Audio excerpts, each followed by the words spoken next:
He slept on sidewalks and spoke to no one.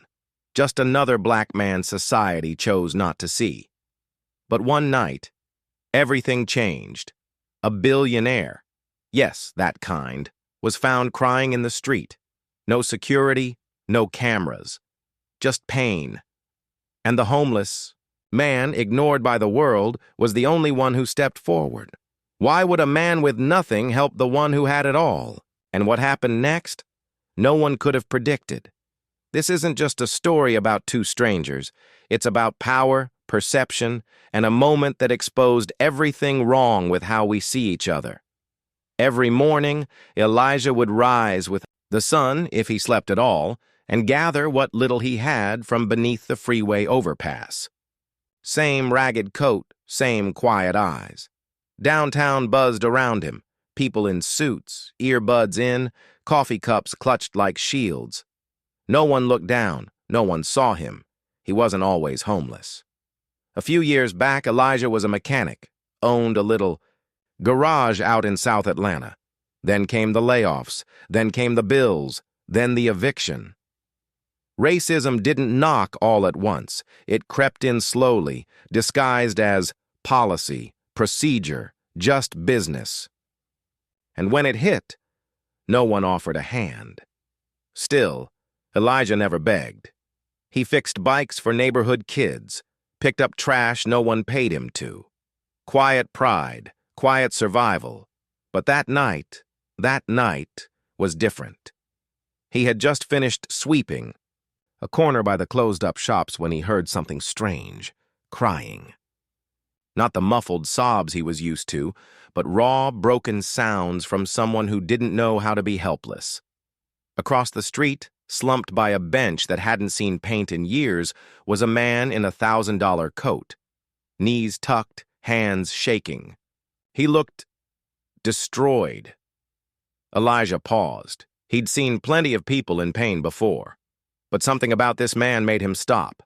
He crossed the street slowly, not to ask for anything, but to offer something, and he had no idea who he was walking toward, or how that moment would unravel everything he thought he knew about worth, power, and the people who hold both. Elijah had seen pain before, but never like this. The man on the bench didn't look up at first, just kept shaking, mumbling to himself. Elijah stood a few feet away, unsure whether to speak. Then the man's eyes met his, bloodshot and wet. "You okay?" Elijah asked quietly. The man blinked like he hadn't heard a voice in days. Then, barely above a whisper, "I lost everything." Elijah didn't ask how. He just nodded, sat beside him, and waited. Over the next hour, the pieces came out. The man's name was Cameron, a tech billionaire. His company had been hit by scandal, embezzlement, betrayal, a partner who fled overseas. In a single week, he'd gone from boardrooms to bankruptcy. But what shattered him most wasn't the money. It was that no one stayed. Not his staff, not his so-called friends, not even his fiancée. He looked at Elijah and asked, "Why'd you stop?" And Elijah, with a shrug, said, "Because I've been there. Not with billions, but with nobody giving a damn when you fall." For the first time, Cameron laughed. Not because it was funny, but because it hurt. They met again the next night, and the next. Cameron brought food. Elijah brought silence. Both brought stories they hadn't told anyone else. But then, the looks started. Store owners began stepping outside when Elijah showed up with Cameron. Security guards circled. One night, a cop car slowed, then stopped, questioning Elijah about loitering, while Cameron stood beside him in designer shoes and wasn't even acknowledged. Cameron saw it all, the double standards, the profiling, the fear people had. Not of him, but of Elijah. "You okay?" he asked after one incident. Elijah just smiled. "I've been black my whole life. This ain't new," but it was new to Cameron, and it broke something open in him. One afternoon, they walked into a cafe. Cameron had insisted. "My treat." But before they could sit down, the manager approached. "We're full," he said flatly. Elijah looked around. Half the tables were empty. Cameron didn't hesitate. "You sure? Looks like plenty of space." The man's eyes darted between them. Then he spoke slower, louder, like Elijah was hard of hearing. "We are full." Cameron stared at him, then turned to Elijah. "Let's go." Outside, Elijah said nothing. He didn't need to. The silence between them said enough. That night, Cameron didn't bring food. He brought an idea. "What if we told your story?" he asked. "The real story. Not a sob story. A truth story. About how people see you. About how they didn't see me until I was broken." Elijah hesitated. "You sure people want to hear that?" "I don't care if they want to. They need to." The next day, Cameron called in the only favor he had left, an old friend from media school who now ran a documentary channel. They pitched the idea. He was skeptical until he met Elijah. And as cameras rolled, Elijah spoke, not with bitterness, not with anger, but with truth. Raw, unfiltered truth about sleeping cold, being followed in stores, watching women clutch purses when he passed, applying for jobs and never getting callbacks, existing and being punished for it. Cameron sat beside, him the whole time mostly silent, until he said one line that would go viral.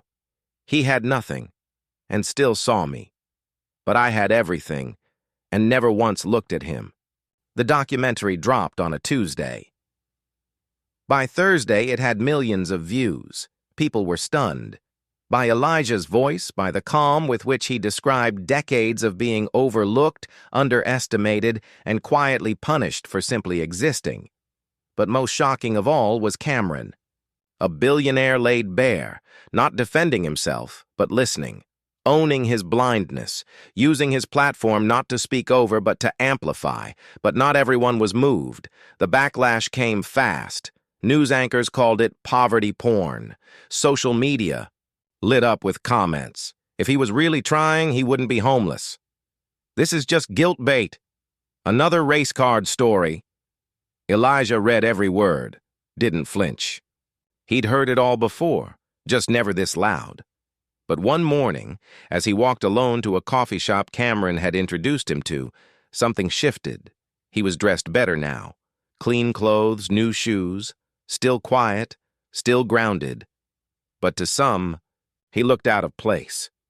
He didn't notice the man trailing behind him until he heard the voice. "Hey, what are you doing around here?" Elijah turned. A security guard, hand already near his belt. "Just getting coffee," Elijah replied. The guard stepped closer. "You work around here?" "No." "Then maybe you need to head back to wherever you came from." The words weren't shouted, but they landed like bricks. Elijah stood still, chest tight. Not angry, not scared, just tired. Tired of proving he belonged. Tired of being a threat in someone else's imagination. People were starting to look. A camera phone came up. The moment was building, again. Then Cameron appeared, out of nowhere. He stepped between them. "He's with me," Cameron said. "And if you're about to ask me no questions, then maybe you're the one who doesn't belong here." Silence. The guard muttered something and backed off. Elijah didn't say a word. He didn't need to, because in that moment, someone else fought the fight, for once, and the world saw it happen. Elijah never asked for a spotlight. He didn't want fame, followers, or interviews. But after that moment, after the world saw what so many had denied, it found him anyway. The footage of Cameron stepping in went viral again, but this time, people weren't just watching. They were listening. Donations poured in. Elijah was offered housing, job opportunities, even speaking engagements. Some wanted to help. Others just wanted to say they knew him before the world did. He accepted the home. Quiet street, small porch, nothing fancy, just enough. But what mattered most to him wasn't the help, it was the shift. People looked at him differently now, not because he'd changed, but because they had seen, for one uncomfortable moment, how they'd chosen not to see him before. And Cameron? He didn't rebuild his company. He started something else, something smaller. A foundation to support Black-owned businesses, especially those run by the overlooked, the passed over, the almosts. And Elijah? He sat on the board. They still met for coffee.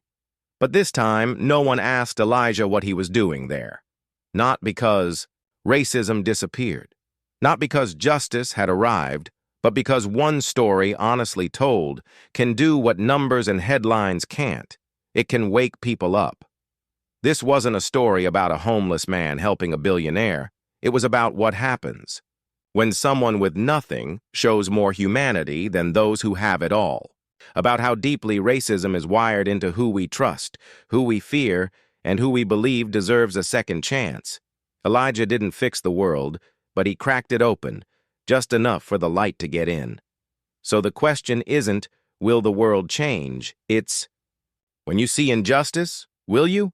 Because sometimes the person society ignores might be the only one listening.